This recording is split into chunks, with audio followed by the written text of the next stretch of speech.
way that we could ride. It's the way that we could ride. Think I'm meant to win another life, so break me up another time. Halo guys, saya Haroman bersama rekan saya Dinda Aulia Putri. Kami akan mewawancarai owner galeri toko anyaman plastik Itane Ita. Kalian penasaran nggak sih gimana sejarah berdirinya toko ini? Produk apa aja yang dijual dan dimulai dari harga berapa sih harga jualnya dan pendapatan per bulannya berapa ya? Stay tune ya guys. Happy watching. Assalamualaikum warahmatullahi wabarakatuh. Saya Dinda Aulia Putri dan bersama teman saya yaitu Saya Haroman. kita berdua di sini bersama narasumber pemilik toko kerajinan anyaman plastik Itane Ita, yaitu Ibu Ita. Tak kenal maka tak sayang, kalau udah sayang jangan ditinggal. Aduh. Oke, pertama-tama kita kenalan dulu ya dengan pemilik toko kerajinan anyaman plastik Itane Ita. Mangga Ibu. Assalamualaikum warahmatullahi wabarakatuh. Selamat pagi semuanya, adik-adik yang ada di sini. Kenalkan, nama saya Ita Triswandani, owner dari Galeri Tas Anyaman Itane Ita yang bertempat di Jalan Pulasaren nomor 67 Kota Cirebon. Ya. Oke. Nah, itu sudah kenalan sama ibunya. Untuk selanjutnya apa nih, Mas? Kita langsung masuk aja ke sesi pertanyaan yang pertama. Oke, yang pertama, saya itu kepo banget Bu dengan toko ini. Gimana sih sejarah berdirinya galeri toko ini, Bu? Sejarahnya awalnya adalah seperti yang tertera tulisan di dinding, no kresek. Jadi saya adalah salah satu emak-emak di zaman itu yang nggak begitu suka membawa bekas-bekas, maksudnya plastik kresek bekas ke rumah. Karena pertama numpuk ya, yang kedua secara kita semua tahu tidak bisa terurai kalau sudah menjadi sampah. Akhirnya suatu hari saya main ke daerah Jawa dan menemukan tas yang serbaguna dan murah harganya, multifungsi lah. Jadi tas tersebut juga tersusun dari ukuran kecil sampai besar, dari S, M, L, XL, dan Jumbo. Tas itu ukurannya karena bisa dimasukin dari kecil ke besar, jadinya ketika di rumah itu diramping gitu, tidak makan tempat. Beda sama plastik-plastik kresek yang walaupun tipis tapi kalau ditumpuk-tumpuk jadi banyak. Dibuang sayang, dipakai juga entah kapan mau dipakai. Akhirnya di rumah, di dapur itu awalnya. Sehingga saya tertarik untuk memasarkan dari Jawa ke Cirebon. Saat itu saya tawarkan ke teman-teman, ibunya teman-teman anak saya itu masih pada TK.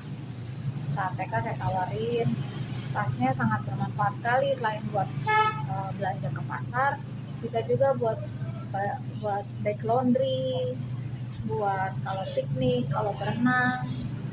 Itu kan tasnya plastik ya, jadi kalau misalnya basah nggak anyep gitu tasnya. Jadi tertarik itu di tahun 2014 awal. Tapi ya namanya usaha ya, tidak langsung menemukan jalan. Jadi ya saat itu cuma stuck sampai berhenti hanya menawarkan, karena belum, orang yang ada di Jawa Barat belum tertarik, belum berminat, dan belum kepikiran apa sih, ngapain sih gitu. Karena tasnya masih kalah dengan produk Tupperware. Oke, ibunya itu terinspirasi dari plastik yang nggak ditumpuk-tumpuk itu lama-lama jadi gunung ya Bu ya, ibaratnya kalau di rumah. Nah, untuk tokonya sendiri itu berdirinya itu pada tahun berapa ya Bu? Kalau toko bentuk toko galeri seperti ini baru kemarin 2020 akhir 2020 Agustus, bulan puasa Agustus. Sebelumnya saya belum punya lapak, jadi ikutan bazar, ikutan pameran.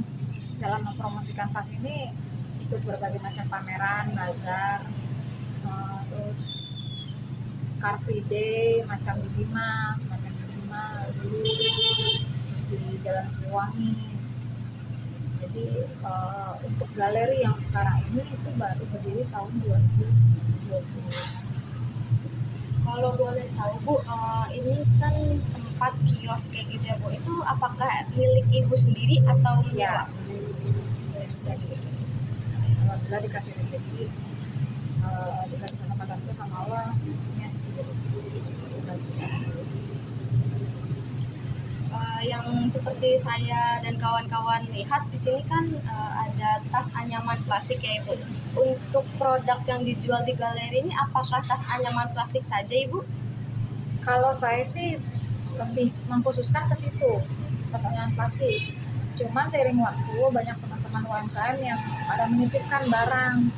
Jadi ada sebagian yang bahannya dari eceng gondok, dari bahan purun, dari kayak apa itu tudung saji, dari rotan, itu banyak. Kalau sayanya sih pribadi mengkhususkannya tas berbahan plastik. Nah Ibu, ini Ibu, berapa modal sih, kisaran berapa modal untuk mendirikan usaha ini? Kita bicaranya di awal ya. Kalau di awal itu modal awal itu 2 juta rupiah tahun 2014. 2 juta itu bisa jadi sekitar 215 piece tahun itu ya. Kalau sekarang sekitar 60 sampai 80 juta. Untuk target sendiri Ibu menjualkan atau menawarkan ke siapa? Kalau target sendiri sih mungkin sekarang sih sudah ya kalian ya anak-anak muda, ibu muda, bahkan juga yang ibu pengajian itu udah banyak yang jadi kayak pelanggan, terus yang order dalam jumlah ratusan juga sudah banyak. Bapak-bapak juga sudah banyak yang pakai karena kan sekarang tasnya bermanfaat buat bawa barang dagangan ya. Kayak misalnya beliau jualan kentang, jualan bawang, jualan rempah-rempah, itu kemarin ada yang beli tasnya ukuran tas besar. Untuk keunggulan tas sendiri itu apa Bu? Kalau keunggulan tas mah kita kan punya 2 produk ya, satunya tas pasar, satunya tas fashion. Kalau tas pasar itu harganya di bawah 20.000, jumlahnya juga saya jualnya grosiran, ondian. Kalau tas fashionnya bisa satuan. Keunggulannya kami tasnya eco green bahannya. Jadi kalau sudah lapuk, sudah mulai hancur, itu ketanam ke tanah itu jadi biji-biji plastik yang bisa terurai. Tidak seperti kresek yang dia puluhan tahun juga tidak berubah, kecuali dia dibakar.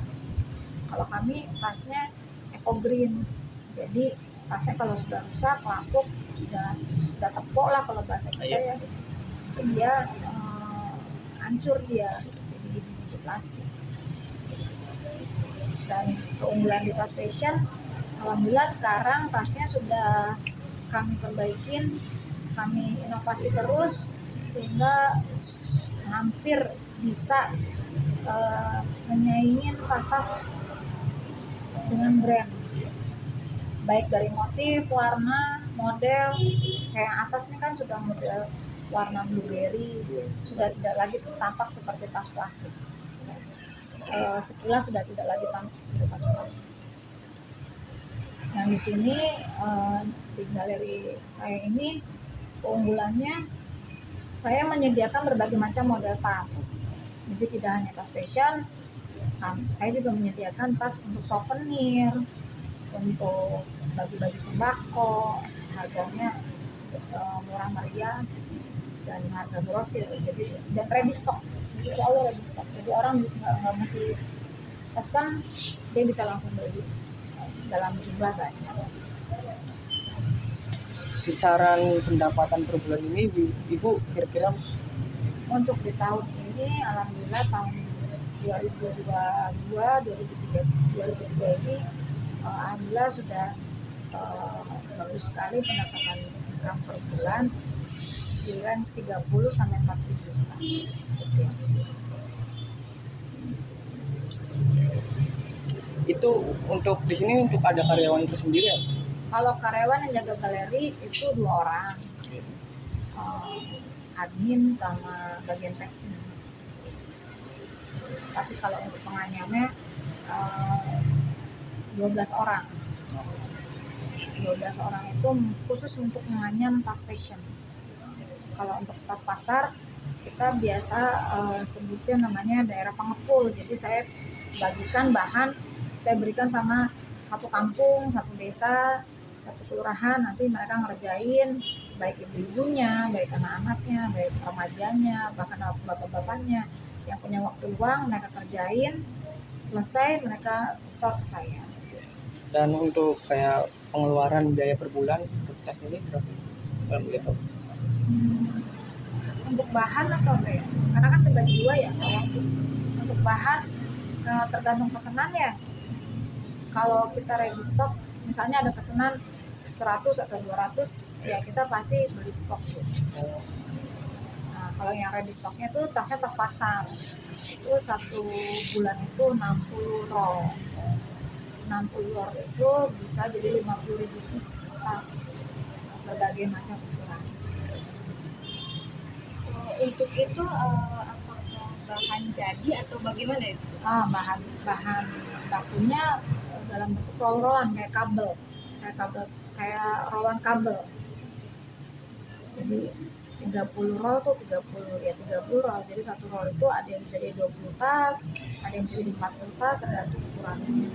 Kalau boleh tahu Bu, kira-kira itu sekali beli itu berapa ya Bu? Untuk bahan Tersendiri. bahan 160 kali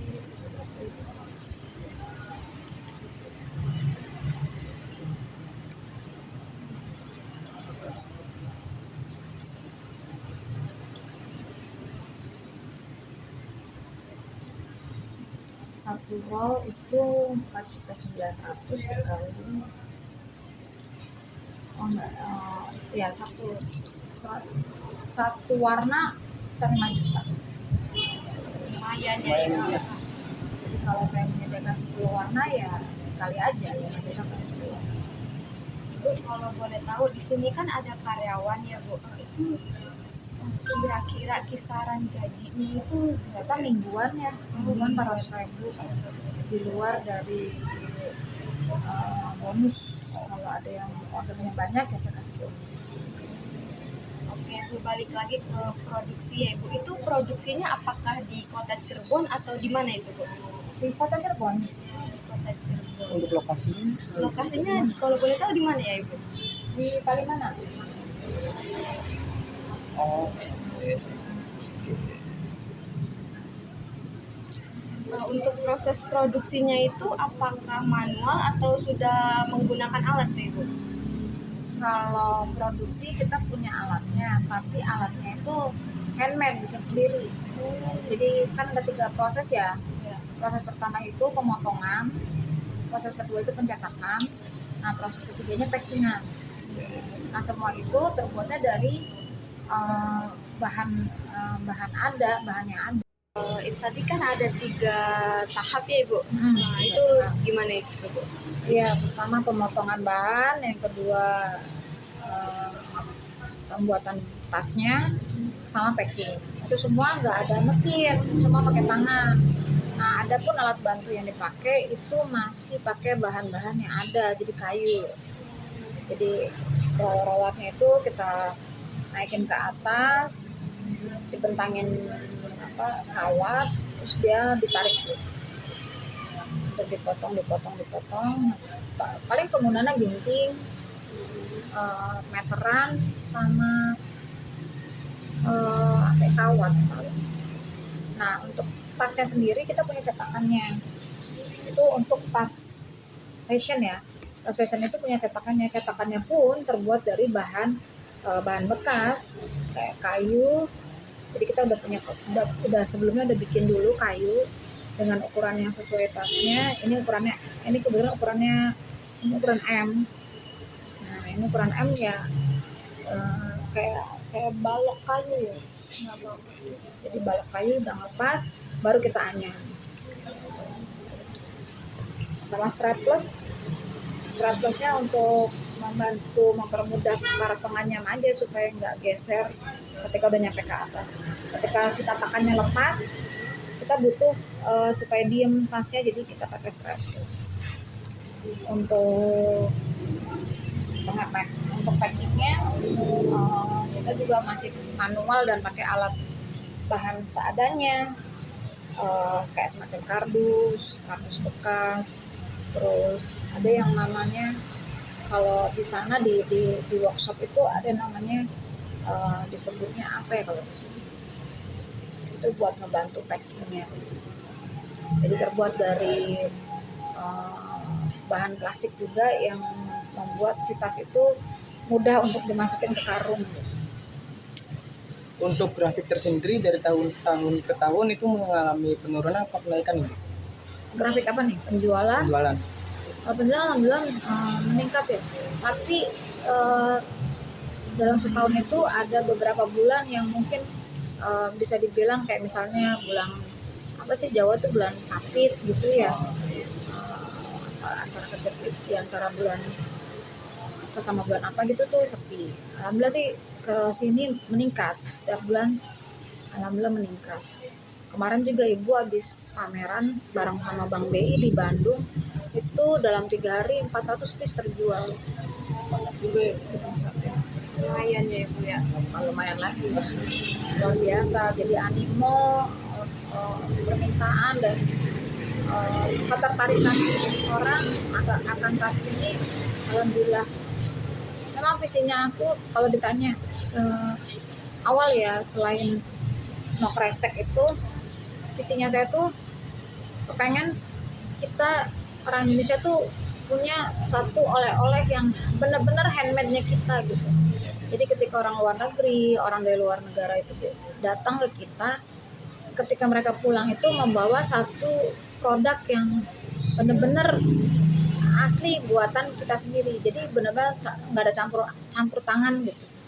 Misalnya kayak bahan kulitnya, terbuatnya juga nggak dari pabrik. Jadi tidak ada satupun warga negara asing yang terlibat dalam pembuatan tas ini gitu. Ciri khas tersendiri ya ibu. Jadi ketika orang sana, ketika kita main ke sana, kita main ke luar negeri, ketika ada orang yang bawa tas itu, kita sudah langsung menalin bahwa itu tas kita gitu, tas produknya.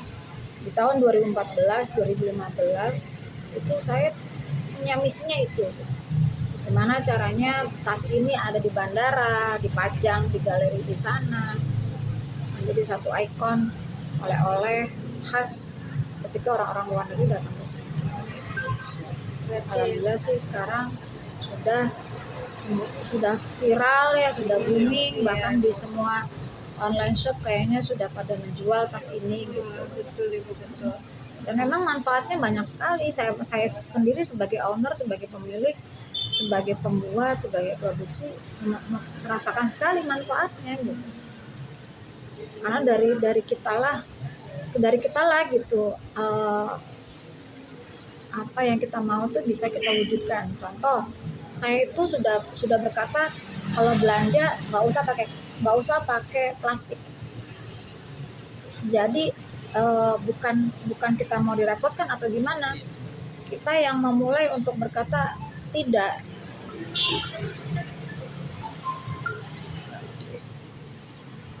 Jadi kalian juga tidak mungkin bisa menciptakan sesuatu atau mengharapkan sesuatu di masa depan kalau kalian tidak melakukan dari sekarang. Iya betul. Jadi sebenarnya tujuan dari saya memproduksi, menjual tas ini adalah ya benar-benar no plastik gitu.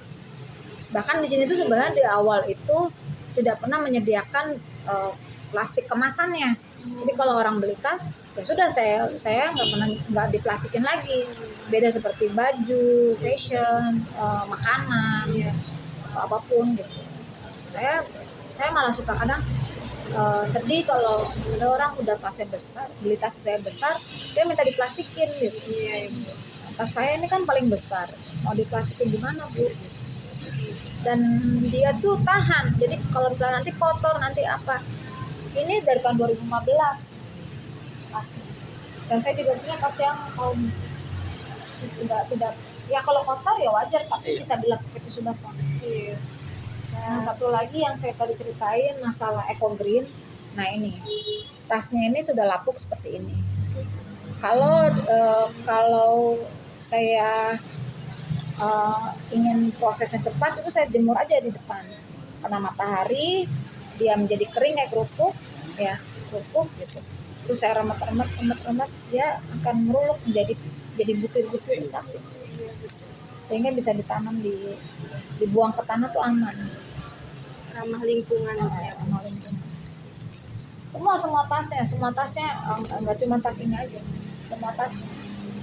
Jadi benar-benar saya menjual satu produk yang tidak merusak alam lah ya bahasanya. Ini bisa jadi tren baru ya Bu, terobosan baru, inovasi baru untuk fashion ya Ibu. Bukan fashion sih, lebih gaya hidup ya. Iya betul. Gaya hidup di mana kita punya problem sampah yang tidak bisa terurai. Nah, kenapa nggak kita coba nih mempromosikan, bukan mempromosikan produk saya, tapi mempromosikan sebuah produk yang eco green gitu. Seperti itu. Jadi ketika diciptakan dari pabrik tapi bisa dilenyapkan oleh alam. Beda dengan kita membutuhkan produk dari alam, kita habiskan pohon, selesai pohonnya habis, produknya habis. Kalau ini kan pabrik yang menciptakan, pabrik yang bikin biji-biji plastiknya. Nah, tapi kita kembalikan ke alam dalam bentuk yang bisa diurai, bisa terus.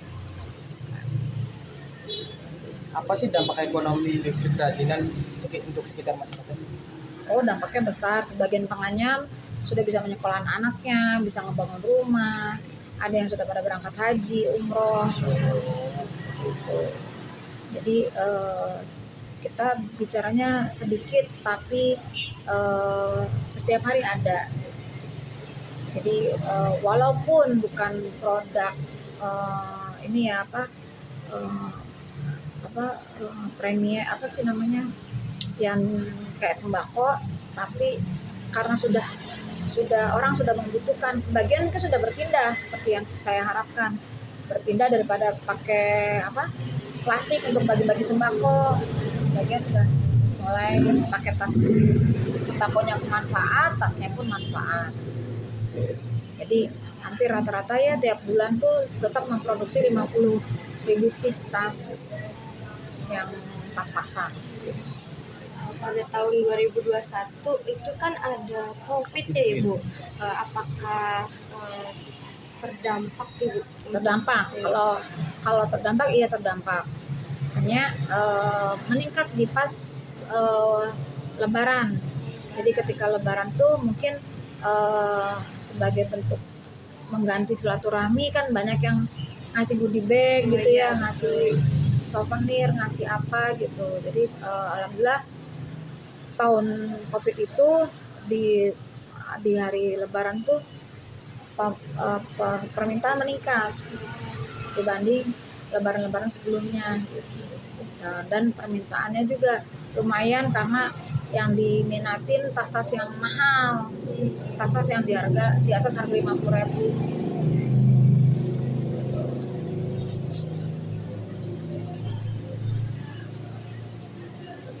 Untuk pemasarannya sendiri Bu, cara dari galeri toko ini bagaimana ya Ibu?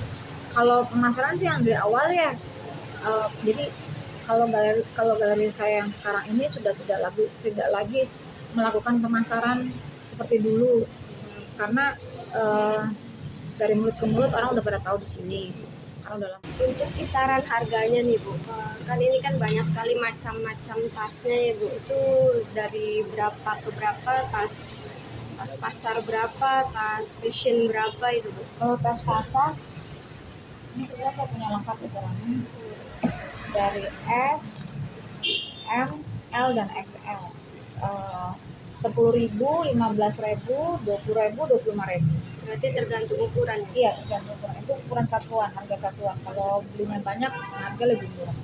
Nah, untuk fashionnya sendiri dari harga 55.000, ukuran S, M-nya 70.000, L-nya 80.000, XL-nya 100.000.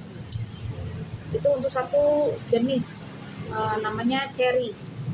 Ada lagi macam-macam, nanti ada yang petty, ada yang muanas. Yang terbaru tuh tasnya bahan muanas. Bahan muanas itu bahan bakunya itu hanya 3 garis. Kalau yang lama kan 3 garis. Kalau yang muanas itu cuma 2 garis. Untuk range harganya dari tas fashion tuh dari 55.000 sampai 200.000. Ya, sebanding dengan kualitasnya Ya, Bu. kualitas, model, sama tingkat kerumitan yang dibikin sama para pengantin. Semuanya anyaman ya Ibu. Kan made in, nggak ada campur tangan pabrik, mesin apa nggak ada. Hanya pembuatan bahan bakunya saja yang dari pabrik. Oke, terakhir Ibu, apakah ada motivasi untuk kami sebagai anak muda bangsa nih Bu agar berani memulai bisnis sendiri? Cintain apa yang kamu suka. Sukain apa yang kalian suka, lalu fokus. Saya juga sama, awal pertama jualan tas ini yang menjadi hadapan saya adalah Tupperware, ya kan. Orang semua berpikir tas apaan, tapi saya suka gitu. Alhamdulillah sampai sekarang dari sini anak saya yang pertama sudah kuliah di farmasi. Anak saya semua kuliah, saya bisa punya tempat sendiri. Jadi walaupun kalian sedang dalam proses belajar kuliah, tapi apabila kalian ada yang kalian suka, hobi kah, atau senang menggambar kah, atau senang apa, itu tekunin, cintain. Kalau bisa di-upgrade terus tiap hari ilmunya gitu. Dari yang cuma bisa menggambar pakai krayon, ditingkatin jadi cat air, jadi apa. Karena bahasa rezeki itu bukan sebatas titel. Apalagi di tahun sekarang ya, tahun kalian ini generasi Z ini kan dari begini-beginian aja juga bisa menghasilkan uang kan. Iya, Dari entrepreneur, YouTuber, Instagramer, TikTok. Tapi tetap kembali lagi cari yang berkah. Ya, hobi yang kalian sukain, apa yang kalian sukain itu ketika sudah bisa menghasilkan sesuatu yang manfaat, kalian harus ingat itu juga harus berkah. Jangan sampai dapat tapi tidak berkah, itu nggak akan bertahan lama, terus tidak juga baik untuk kaliannya. Jadi itu aja. Saya sampai hari ini kalian ketemu kesini juga, saya sudah ngelilingi seluruh Nusantara, belum ada yang jual tas seperti tas saya gitu. Padahal saya cari saingan, saya mencari studi banding lah seperti kalian kan ya. Kalian mahasiswa komputer pasti kan ketemu sama orang komputer. Iya, Ada ilmu-ilmu yang lu ngerjainnya gimana? Gua ngerjainnya begini.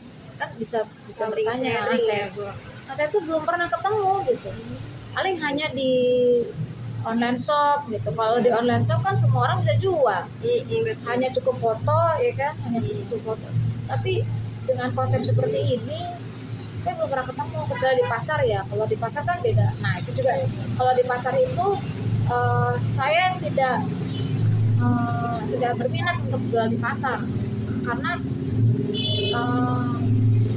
targetnya saya selain anak-anak muda, selain ibu-ibu muda, saya juga targetnya adalah para wisatawan yang datang dari luar gitu. Sehingga mereka datang ke sini tuh nyaman tapi mendapatkan tas yang harganya low price banget gitu.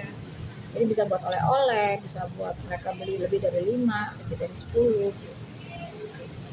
Jadi buat anak muda tetap semangat ya, tetap sekolah, kuliah itu adalah tanggung jawab kalian kepada orang tua. Untuk mencari rezekinya itu kalian tidak perlu terfokus saya harus selesai, saya harus kerja di sini. Kalau kalian suka apa, misalnya suka menyulam, sekarang itu menyulam di luar negeri itu dibayar per orang itu 280.000 per jam.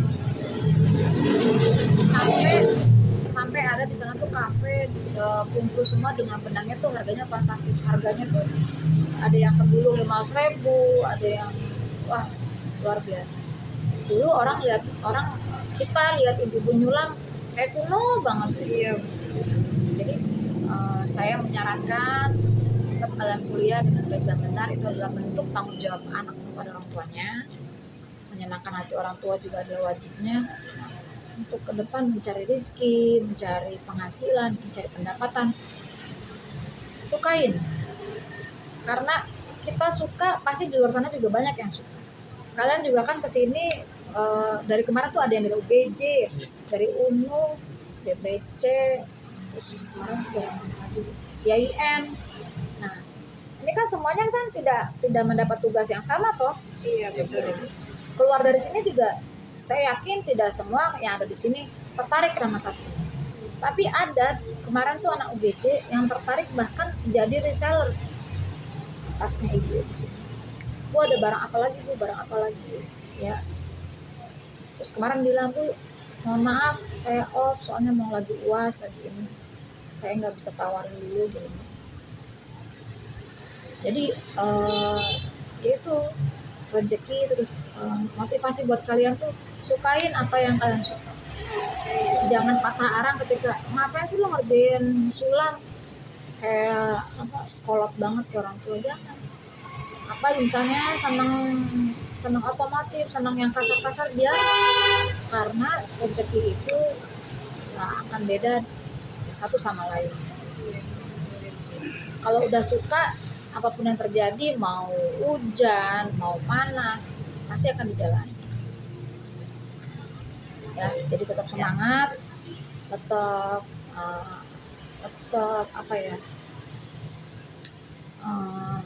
tetap semangat, tetap kita berprasangka baik selalu ke depan. Kita akan jadi lebih baik.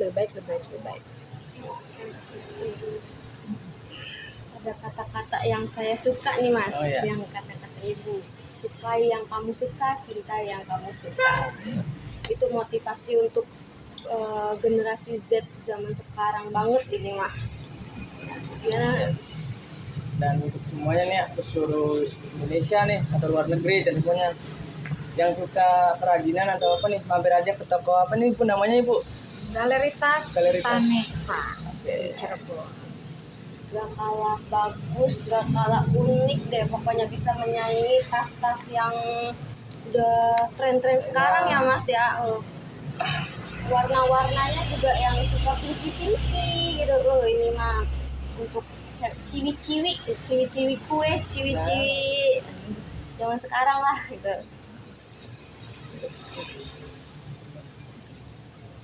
Oke, sekian dari kami, kurang lebihnya mohon maaf. Semoga bermanfaat untuk kalian semua ya. Wabillahi taufiq wal hidayah. Wassalamualaikum warahmatullahi wabarakatuh. Jangan lupa datang ke galeri kita nih kita. Thank you.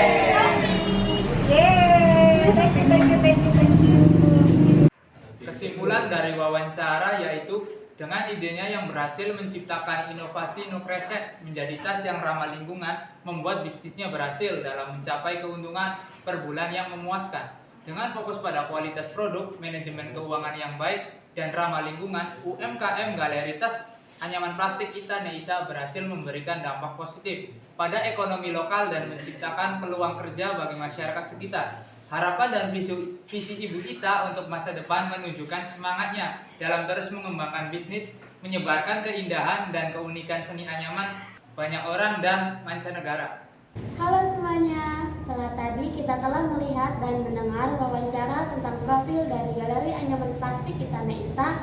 Saat ini kita akan membuat laporan keuangannya. Laporannya itu berupa laporan laba rugi dan laporan neraca. Laporan yang kita buat ini menggunakan dua cara, yaitu yang pertama itu dengan cara manual, dan yang kedua itu dengan komputerisasinya, yaitu dengan menggunakan Microsoft Excel. Terima kasih.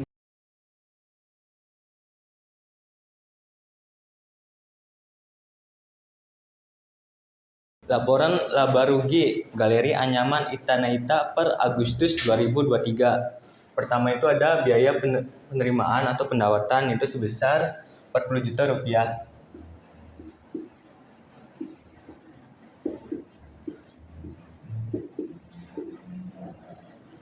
Selanjutnya itu ada biaya produksi dengan rincian biaya bahan sebesar 5 juta rupiah.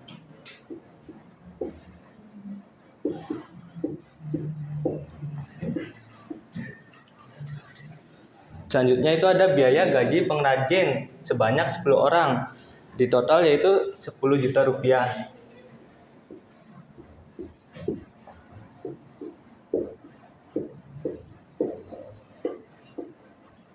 Biaya atas pengirimannya itu sebesar 100.000 rupiah.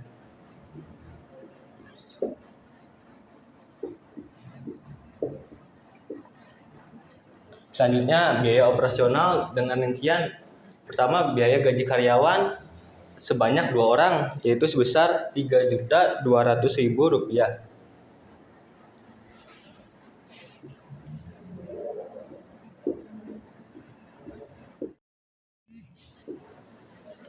Biaya listrik sebesar 500.000 rupiah.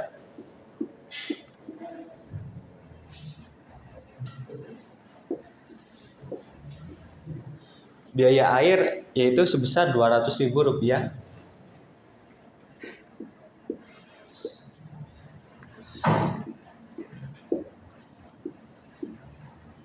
Selanjutnya itu ada biaya non operasional, yaitu pertama ada penyusutan bangunan.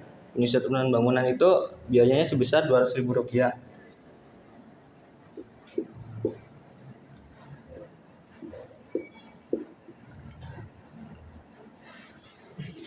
Jumlah biaya dari biaya produksi, biaya operasional dan non operasional itu sebesar 19.200.000 rupiah.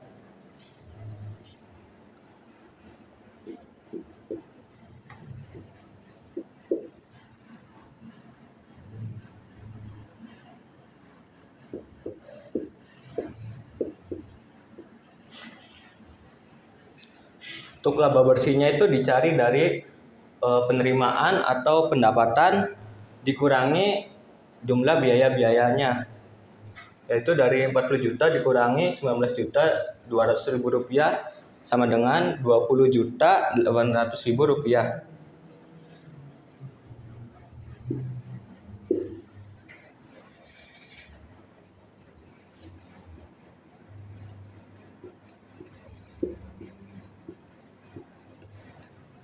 Itu saja penjelasan akuntansi dari laporan laba dan rugi Galeri Anyaman Plastik Ita Neita.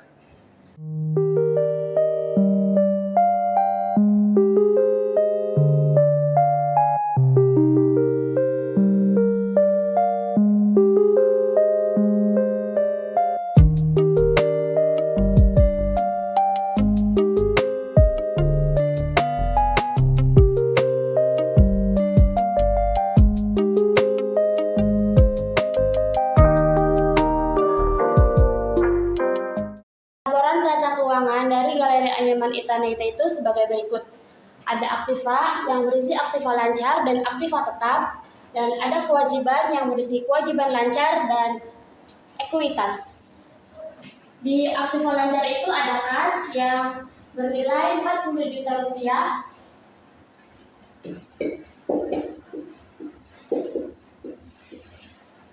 Lalu ada piutang yang bernilai 5 juta rupiah dan perlengkapan 5 juta rupiah dan persediaan barang 16 juta rupiah.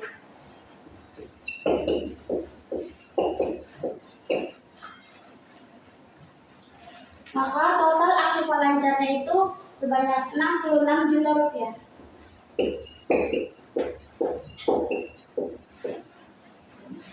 Lalu di aktiva tetap itu ada gedung dan penyusutan gedung. Gedung itu bernilai 20 juta rupiah.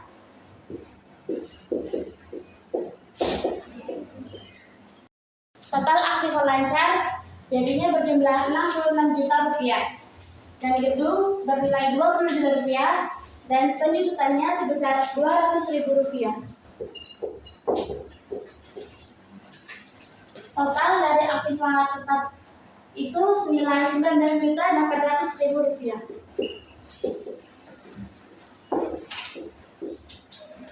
Dan kita totalkan semua aktivanya dari sini dan ini senilai 85.800.000 rupiah.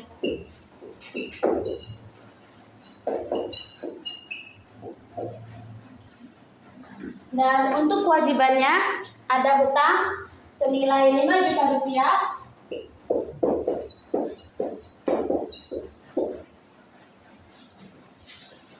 Total kewajiban lancarnya berarti 5 juta rupiah.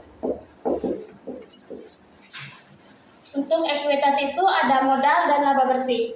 Modalnya itu senilai 60 juta rupiah. Dan laba bersih 20.800.000 rupiah.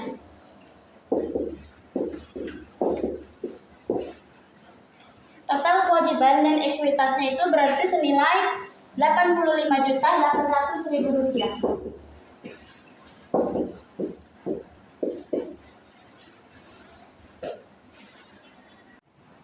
Sekian laporan neraca keuangan dari Galeri Anyaman Ita Neita. Setelah tadi kita membuat laporan keuangan menggunakan proses manual, sekarang kita akan membuat laporan keuangan dengan menggunakan Excel. Sebelumnya, data-datanya telah kita masukkan terlebih dahulu, yaitu ada penerimaan atau pendapatan sebanyak 40 juta, biaya-biayanya itu meliputi biaya produksi, berisi biaya bahan 5 juta, biaya gaji pengrajin 10 juta, biaya atas pengiriman 100.000. Biaya operasional itu berisi biaya gaji karyawan 3.200.000, biaya listrik 500.000, dan biaya air 200.000. Dan biaya non operasional itu 200.000. Setelah itu, kita jumlahkan seluruh biaya ini dengan menggunakan rumus SUM. Caranya itu sama dengan SUM, kita buka kurung, lalu kita tarik dari biaya ini sampai ke bawah. Lalu kita klik enter. Dan muncul jumlah biaya-biayanya, yaitu sebanyak 19.200.000 rupiah. Dan untuk mendapatkan laba bersihnya, kita menggunakan rumus pengurangan. Sama dengan dari pendapatan ini kita klik, lalu dikurangi dengan jumlah biaya yang tadi, dan kita klik enter. Maka laba bersih yang didapatkan Galeri Ita Neita itu sebanyak 20.800.000 rupiah.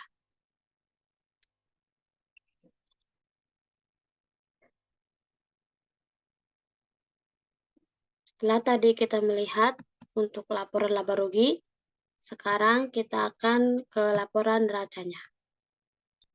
Di laporan neraca ini kita punya aktiva, kewajiban, dan di dalam aktiva ini ada aktiva lancar dan aktiva tetap. Dan di kewajiban ini ada kewajiban lancar dan ekuitas. Di Aktiva Lancar ini berisi kas yang senilai 40 juta rupiah, piutang 5 juta, perlengkapan 5 juta, dan persediaan barang 16 juta rupiah. Dan total Aktiva Lancarnya itu menggunakan rumus SAM juga. Seperti tadi di laporan laba rugi. Lalu kita klik enter. Dan total Aktiva Lancar itu sebanyak 66 juta rupiah. Dan di Aktiva Tetap kita punya gedung dan penyusutan gedung. Karena ini penyusutan, jadi kita dikurangi. Caranya dari klik harga gedung ini yang 20 juta rupiah dikurangi penyusutannya sebesar 200.000 rupiah. Maka total Aktiva Tetapnya itu sebanyak 19.800.000 rupiah. Untuk di total kewajiban lancar, karena ini hanya ada satu, kita klik di sini, lalu kita klik enter. Dan untuk total di ekuitas, kita menggunakan rumus SAM juga. SAM kurung, kita klik dan tarik, tutup, lalu kita klik enter. Dan di total Aktiva itu kita menggunakan rumus SAM.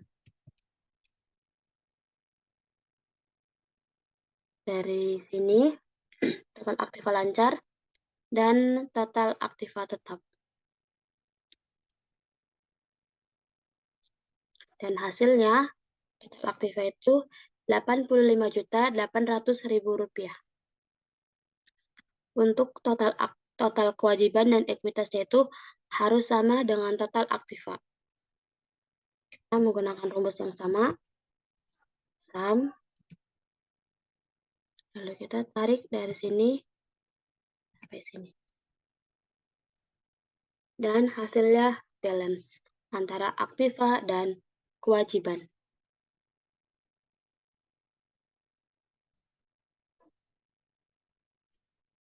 Sekian laporan keuangan menggunakan rumus Excel. Kesimpulan dari laporan keuangan yang telah dibuat adalah modal yang dibutuhkan oleh Ibu Ita saat membuka galeri Tanah Ita yaitu sebesar 60 juta. Dari modal tersebut mendapatkan pendapatan sekitar sebesar 40 juta per bulan. Dengan beban biaya yang harus dikeluarkan sebesar 19.200.000 rupiah per bulan. Adapun biaya-biaya yang harus dikeluarkan yaitu ada biaya produksi, biaya operasional, dan non-operasional. Maka laba bersih yang didapatkan galeri Tanah Ita adalah sebesar 20.800.000 rupiah per bulan.